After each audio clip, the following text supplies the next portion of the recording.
हाम्रो ठाउँमा केही विकास हुन्छ, प्रगति हुन्छ भने हामीले सहयोग गर्नुपर्छ भनेर गरेका हौं। तर तपाईलाई पत्रकार चलाउनका लागि हामीले सहयोग गरेको होइन, यो भ्रममा नपर्नु होला।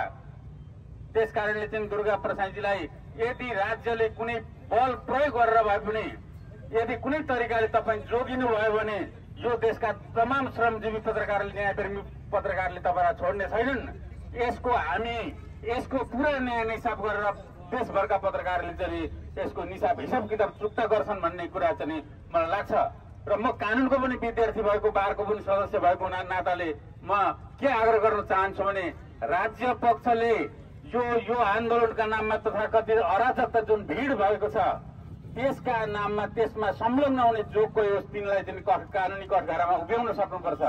नभए लोकतन्त्रको अर्थ रहँदैन।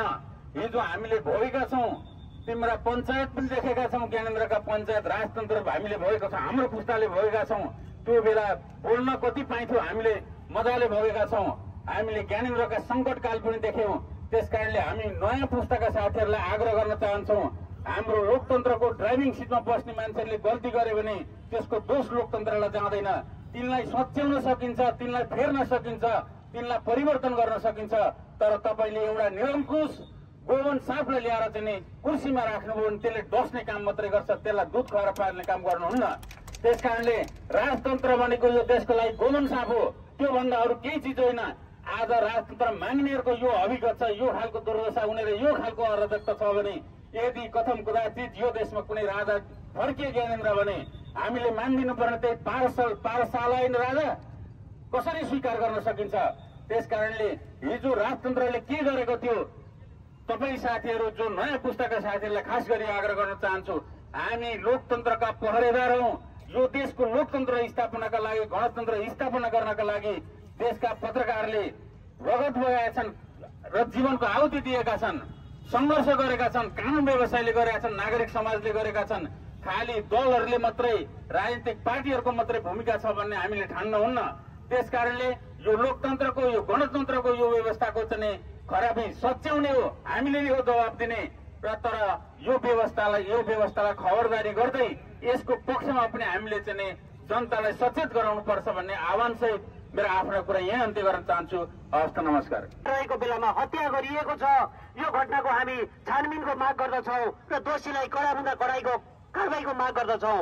र पीडित परिवारले, पीडित पत्रकारले न्याय नपाएसम्म हामी यो आन्दोलन रोक्ने छैनौं र हामीले यो आन्दोलनलाई निरन्तरता दिनेछौं। यो आन्दोलनको सुरुवात आज नेपाल पत्रकार महासंघको स्थापना दिवसको सन्दर्भमा भएको छ र यो आन्दोलनमा ऐक्यबद्धता जनाउन उपस्थित हुनुहुने सम्पूर्ण तमाम झापालीहरूमा म नेपाल पत्रकार महासंघ झापाको तर्फबाट हार्दिक धन्यवाद, आभार व्यक्त गर्दछु।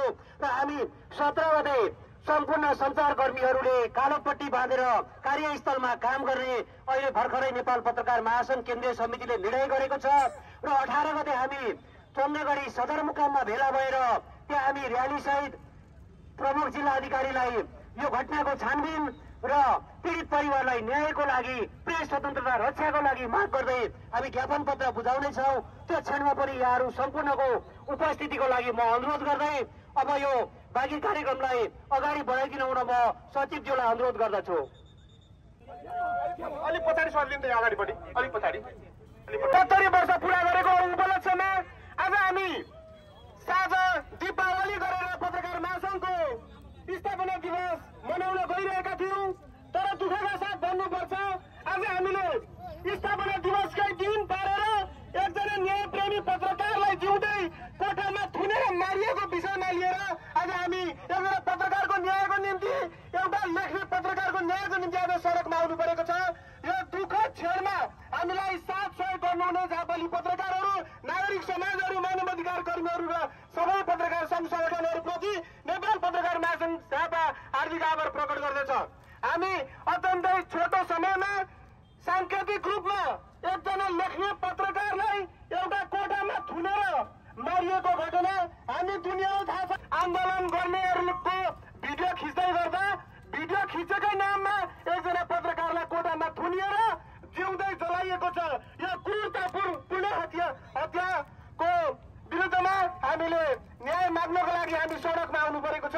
अब यो हामीले सांकेतिक रूपमा मात्र यो काम गरेका छौं। हाम्रो आन्दोलन हामीले न्याय नपाएसम्म, आज हत्या गरिएका पत्रकारको परिवारले न्याय नपाएसम्म हामी सडकमा हुने कुरा पनि यहाँलाई जानकारी गराउनेछौँ र हामीलाई न्याय नमिलेसम्म यहाँहरू सबैले साथ र सहयोग गर्नुहुन्छ भन्ने समेत हामीले अपेक्षा गरेका छौँ र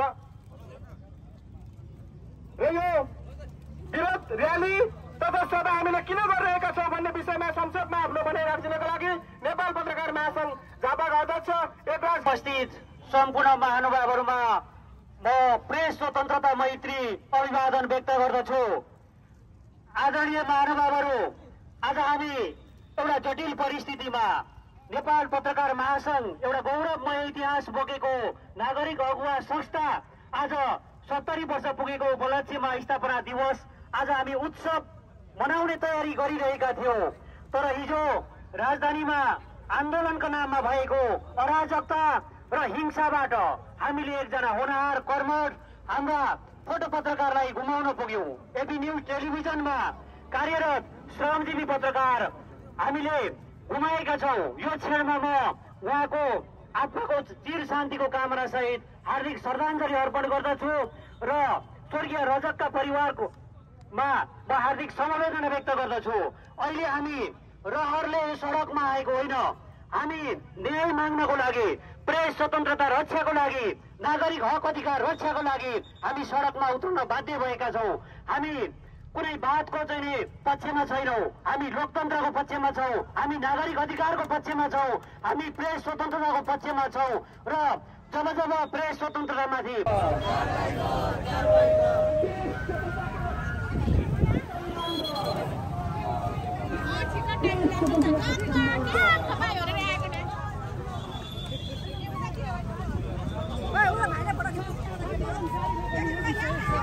जरुरी छ।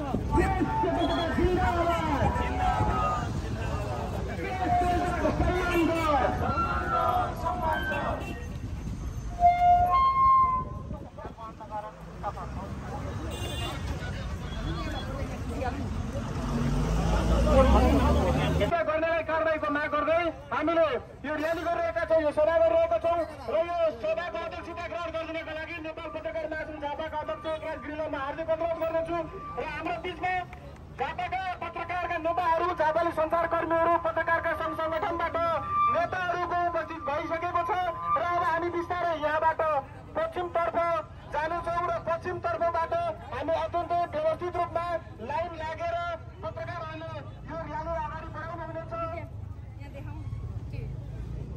र यो ब्यानरमा पूर्व अध्यक्षज्यूहरूलाई बस्नुको लागि अनुरोध गर्दछु। यो ब्यानरमा पूर्व अध्यक्षज्यूहरूलाई स्पेस खाली गरिदिनको लागि अनुरोध गर्दछु र लाइन लागेर मात्र अगाडि बढिदिनको लागि पनि म अनुरोध गर्दछु र म रमेश तिवारीलाई म यहाँ बोलाउन चाहन्छु। रमेश तिवारी छिटोभन्दा छिटो यहाँ आइदिनु होला र रमेश तिवारीले यहाँबाट नारा लगाउनु हुनेछ र हामीले त्यो नारा अनुसार हामीले आफ्नो कुरा राख्दै अगाडि बढ्नेछौँ। धन्यवाद र बिस्तारै लाइन लागेर अलिकति व्यवस्थित गरिदिनु होला। यो ब्यानरलाई अगाडि राखिदिनुहोस्, ब्यानरलाई अगाडि राख्नुहोस् अनि अरू सबै साथीहरूलाई ब्यानरको पछाडि बस्दिनको लागि म अनुरोध गर्छु। पहिला ब्यानर राख्नुहोस्, त्यस पछाडि मात्र अन्य साथीहरू बस्दिनु होला लाइन लागेर।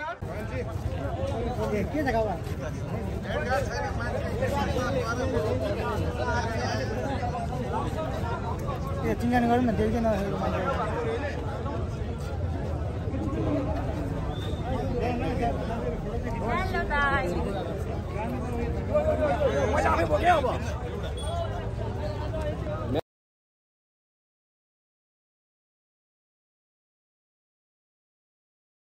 तानाशाहहरू पत्रकारले धम्क्याउन चाहन्छन्, तानाशाहहरू बुटले दबाउन चाहन्छन्, तानाशाहहरू सबभन्दा पहिला प्रेसलाई निशाना बनाउन चाहन्छन्।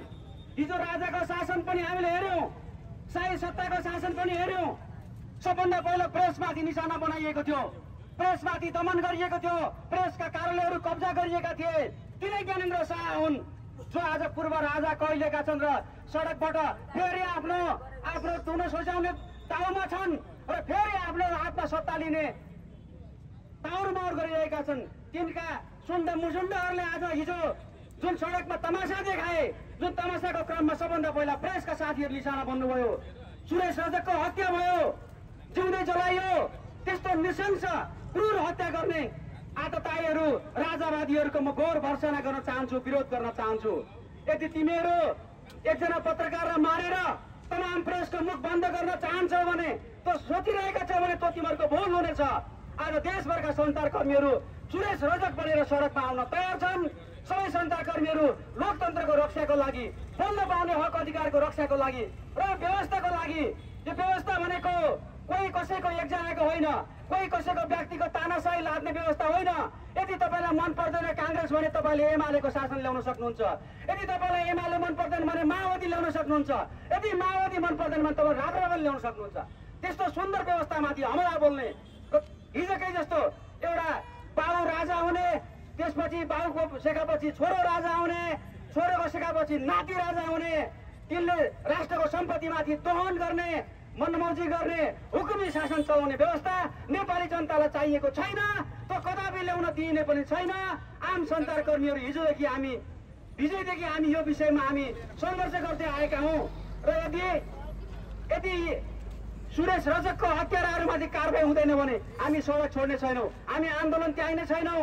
तिनीहरूमाथि कारवाही गर्न हामी सरकारलाई दबाब दिन चाहन्छौँ र सरकार पनि मुखदर्शक बन्नु हुँदैन। सरकारलाई पनि म विशेष आग्रह गर्न चाहन्छु, तपाईँहरूले प्रेसको सुरक्षाको लागि पहल गर्नुहोस्। कुनै सञ्चारकर्मीले पनि असुरक्षित महसुस नगरोस्, भय महसुस नगरोस्। उसले आफ्नो कर्म गर्दाखेरि, सञ्चार कर्म गर्दाखेरि उसलाई कसैको त्रास पनि नहोस्, निर्भयपूर्वक स्वतन्त्रतापूर्वक लेख्न पाओस्, बोल्न पाओस्। त्यसको वातावरण सरकारले तयार गर्नुपर्छ। र अघि तारामणिजीले भन्नुभएको थियो, गणेशजीले पनि भन्नुभएको थियो, हामी आफैले लडेर रहेको व्यवस्थाको रक्षाको लागि हामी सञ्चारकर्मीहरू आज टाउकोमा कालो फेटा बाँधेर उभिएका छौँ र यसका लागि तमाम सञ्चारकर्मी साथीहरूलाई म धन्यवाद दिन चाहन्छु। र सञ्चारकर्मी साथीहरू, तपाईँहरू कतिपय नयाँ पुस्ताको हुनुहुन्छ, कति पुरानो पुस्ताको हुनुहुन्छ, कोही मध्यम पुस्ताको हुनुहुन्छ। नयाँ पुस्ताका साथीहरूले हिजोको तानाशाही व्यवस्था देख्नु भएन, भोग्नु भएन, तर हामीले भोगेका छौँ। तानाशाही व्यवस्थाको जेल भोगेका छौँ, हिरासत भोगेका छौँ, धरपकड बेहोरेका छौँ। तिनको शासन कस्तो दुर्दशापूर्ण हुन्छ, कस्तो बर्बर हुन्छ भन्ने कुरा हामीलाई थाहा छ। तपाईँहरूले पनि हिजोको दिनमा पहिलो दिनमा अनुभव गर्नुभयो राजावादीहरूको कस्तो हुन्छ बेहोरा भन्ने कुरा। त्यस्तो बेहोरा भएको शासन आउन दिइने छैन, दिन हुँदैन भन्ने कुरामा तपाईँहरूको पनि कलम चलोस् भन्ने आह्वान गर्दै म